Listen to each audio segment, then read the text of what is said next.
Hello and welcome to the Lost Media Chronicles, a show that discusses various lost movies, music, arts, you name it. With the 17th anniversary of 9/11 coming soon, I figured it was time we again tackle the lost media connected to the tragic events of the day. However, today's topic is not based on the events themselves, but rather a reaction to it. 9/11 had an undeniable effect on TV shows and movies, with many projects getting cancelled, postponed, or heavily altered to avoid coming across as tasteless. For instance, there's a rumored scene for the 2002 Spider-Man movie where the Green Goblin allegedly battled Spidey at the World Trade Center. While the existence of this scene was debunked heavily, there was a teaser trailer that involved a helicopter being trapped by a web between the twin towers of the World Trade Center that was taken out of circulation after 9/11. Other media was made in reaction to the tragic events.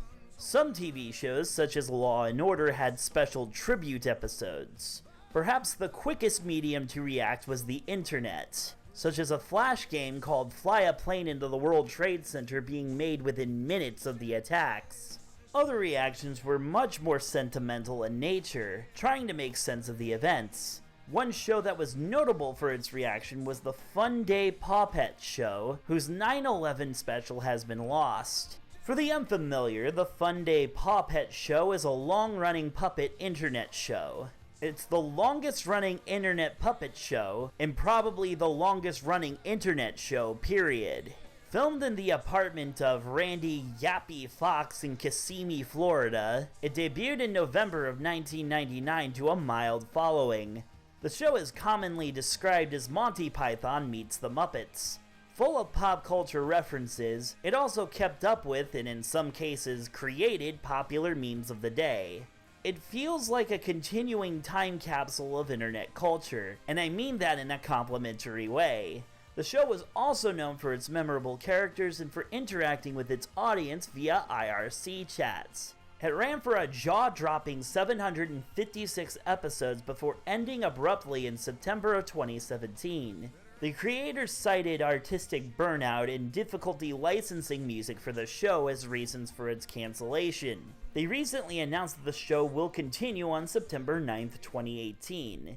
On September 11th, 2001, many internet communities took to their forums to discuss the tragic events. Fox was emotionally struck by the events. Many viewers were children or New Yorkers, and he felt like he wanted to talk about the confused spectrum of emotions everyone was feeling. He decided to do an impromptu, unscripted stream. The attacks happened while Fox was transferring the show's production from his apartment to co-creator Herbie's garage. This resulted in the stream being very bare bones in its setup. All that is really remembered about the special is that Lee Greenwood's God Bless the USA was played.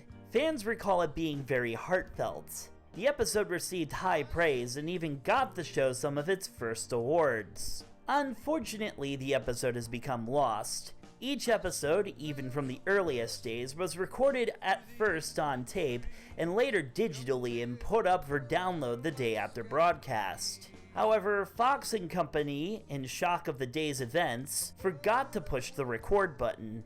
Or at least that's what some sources say. See, this is where it gets a bit shaky. Other sources say that the episode was intentionally not recorded to make the experience more intimate. Other sources claim that it was recorded, but the cast was too humiliated by the results to let it surface, and all the praise it's received in subsequent years was romanticized. However, the cast has denied this multiple times. I personally think that they simply forgot to record it, as it's been proven that only the right channel audio came through the original broadcast, further adding to the evidence that it was done hastily. Either ways, it was never made available for download as a result. Fans have put intense effort into finding this episode, but it's unlikely to surface. The only way this could exist is if someone had recorded it themselves. The odds of this remain a little fuzzy. Randy Fox states that in 2001 the technology simply didn't exist to capture it. However, there was an application that was available for Windows since the early 90s called ScreenCam that could have easily been used to capture it. However, they would have also had to record the audio using separate means as well, as ScreenCam only recorded the video from your computer. A more likely way that it could have been recorded is via a camcorder pointed at the computer, or a computer connected via RCA cables to a TV as a monitor and recorded with a VCR or DVR. However, somebody having the foresight to record it is slim. Remember, people were used to the series being available for download the day after, so therefore recording it seemed rather pointless. There's also a video that popped up on April 1st, 2017 that claimed to be the original special. This footage, however, came from the weekend after 9/11, as the official Funday Pawpet channel was able to debunk it. This video is easily downloaded from Pawpet's original site. However, people have been refusing to believe this so much that Randy Fox himself has had mild frustration having to shoot down people's hopes. It doesn't help that this episode had the same odd format of letting viewers call in, and also featuring the puppet singing God Bless the USA at the end.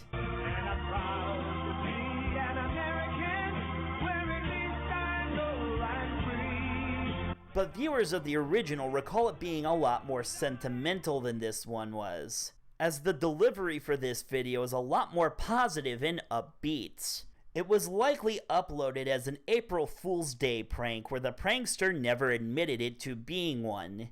Unfortunately, unless a viewer recorded it, the special is likely lost forever. I would argue that this piece of lost media is significant for two reasons. First is because of Pawpet's significant influence as a web series. It's nothing short of an achievement that it's celebrating its 20th anniversary next year. Its influence has been felt by Disney Imagineers, and there have even been recent mainstream pop culture references to it. Out of all 756 episodes, this is the only one that remains missing. And keep in mind that every episode streamed for 4 hours straight. That, in and of itself, is amazing. The other reason that it's important is because of 9/11 itself. While the relentless news coverage of the day's events survives in full for all major networks, what the Pawpet special offers is a rare insight into the thoughts and feelings of the average person. This was a raw, unadulterated reaction that was hardly captured anywhere else. I know that it's cliche to say that 9/11 is a day that will live in infamy, but the world was not the same after that day. It set precedent for the rest of the decade, and we're still feeling its effects even in today's controversial political climates. Knowing and making sense of the fear and sadness that many people felt that day is essential, especially as there's more people growing up that don't even remember or weren't even alive on the day of 9/11. And that's why this is so heavily sought after. Randy Fox struck an emotional nerve that day just following his gut instinct, and you have to give him credit for that. Well, that about does it for this episode.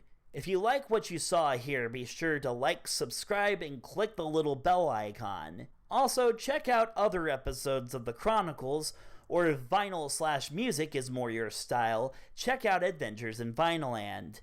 As always, thanks for watching.